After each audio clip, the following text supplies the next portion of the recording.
Joint family system عذاب بن چکا ہے۔ یہ بہت اعلیٰ بہت اعلیٰ بہت اعلیٰ تھا جب محبتیں تھیں، عزت تھی، ایک دوسرے کی قدر تھی، اپنی حدود کا پتہ تھا۔ اب حدود کا پتہ نہیں ہے، ٹانگ اڑانا اپنا کام سمجھتے ہیں۔ جو کچھ ہم باہر کرتے ہیں نا، مطلب تھوڑی سی ٹریفک روکی ہے، کئی دعا کھلوتا ہے، کئی دعا کھلوتا، کسی دے بس سوچو تو شاید اتو اڑ کے تے اگو آ جاوے۔ چاروں طرف سڑک بلاک کر کے بے وقوف کھڑے ہوتے ہیں۔ وہ اللہ دے بندے ایک لین بڑھاؤ تو اسے سارے ٹپ جاونا ہے، نہیں دوسرے کے آگے گھسیڑنا ہی گھسیڑنا ہے۔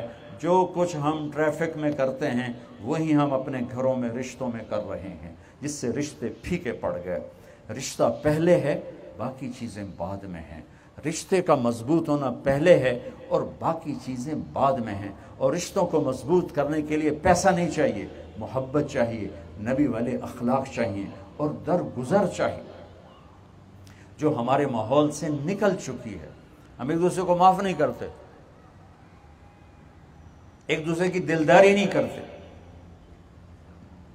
سینکڑوں آیات اس رشتوں کے لیے ہیں، جس میں سب سے زیادہ خاوند اور بیوی کے لیے ہیں، اور اللہ تعالیٰ نے کسی رشتے کو یہ نہیں فرمایا کہ یہ میری نشانی ہے۔ ماں باپ تیرے رب کی نشانی، بہن بھائی تیرے رب کی نشانی، نہیں، اولاد تیرے رب کی نشانی۔ صرف ایک رشتے کو اللہ نے کہا تیرے رب کی نشانی ہے، من آیاتہ ان خلق لکم من انفسکم ازواجا لتسکنوا الیہا وجعل بینکم مودۃ ورحمہ ان فی ذلک لآیات لقوم یتفکرون۔ میری بہت بڑی نشانیوں میں سے ہے کہ تمہیں خاوند اور بیوی کا رشتہ دیا، اور تاکہ اس میں تمہیں سکون ملے، محبت ہو، ہمدردی ہو، اور یہ وہی سمجھے گا جو غور و فکر کرے گا۔ عام آدمی اس میں غور و فکر نہیں کر سکتا۔ 11 گھر آباد فرمائے ہر قسم کی عورت کے ساتھ، عمر سے چھوٹی حضرت عائشہ، عمر میں بڑی حضرت خدیجہ، عمر میں برابر حضرت سودا۔ یہ عمر کے لحاظ سے 3 نسبتیں آپ نے نبھا کے دکھایا۔ اپنے سے زیادہ مالدار حضرت خدیجہ، مال میں برابر ام سلمہ، سودا، حفصہ، مال میں کم جویریہ، میمونہ، صفیہ، اپنے سے مال میں کم۔ تیسری نسبت کنواری حضرت عائشہ، بیوہ حضرت خدیجہ، مطلقہ زینب بنت جہش۔ پھر چوتھی نسبت اپنا گھر حضرت عائشہ، حضرت خدیجہ، اپنی قوم حضرت میمونہ، حضرت جویریہ، اپنی قوم سے باہر حضرت صفیہ۔ یہ چند نسبتوں میں ساری دنیا کی عورتیں آ جاتی۔ اپنی قوم، اپنا گھر، اپنی قوم، قوم سے باہر، ایک نسبت۔ ہم عمر میں زیادہ، عمر سے کم، دوسری نسبت۔ مال میں برابر، مال میں زیادہ، مال میں کم، تیسری نسبت۔ بیوہ، مطلقہ، کنواری، چوتھی نسبت۔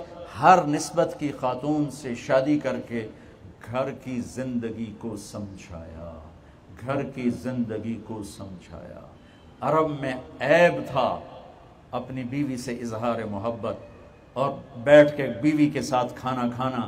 میرے نبی اپنی بیگم کے ساتھ بیٹھ کے صرف کھانا نہیں کھاتے تھے، عرب میں دستور تھا ایسے بڑے بڑے ٹکڑے گوشت کے بناتے تھے، بڑے بڑے۔ تو ہم عائشہ رضی اللہ تعالیٰ عنہ کبھی گوشت کا ٹکڑا اٹھایا اور اس کے ایسے 1-2 جگہ اس کو نوچ کے کھا کے رکھ دیا، تو اللہ کے نبی اسی گوشت کی بوٹی کو اٹھاتے اور حضرت عائشہ کو دکھا کر جہاں انہوں نے دانتوں سے کاٹا ہوتا تھا نا، وہیں اپنے دانت لگا کر کھاتے تھے اور ان کو دکھاتے تھے۔